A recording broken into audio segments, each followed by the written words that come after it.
2026 సంవత్సరంలో పద్మిని ఏకాదశి అనేది ఈ అధిక మాసంలో వచ్చింది. అయితే మే 26న 27న అనేది చాలామందికి అనుమానం ఉంది. మరి రేపా ఎల్లుండా అసలు ఉపవాసం ఎప్పుడు చేయాలి, ఎప్పుడు విరమించాలి, నియమాలేంటి, ఇవన్నీ ఇప్పుడు తెలుసుకుందాం.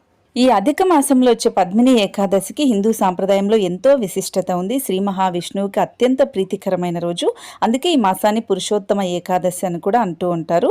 అయితే పద్మిని ఏకాదశి అనేది 2026లో మే 26వ తేదీన ఉదయం 7:48 ప్రారంభమై మే 27వ తేదీన 5:55 ముగుస్తుంది. అంటే తిథి నియమాల ప్రకారం బుధవారం రోజు మే 27వ తేదీననే పద్మిని ఏకాదశి వ్రతాన్ని ఆచరించాలి.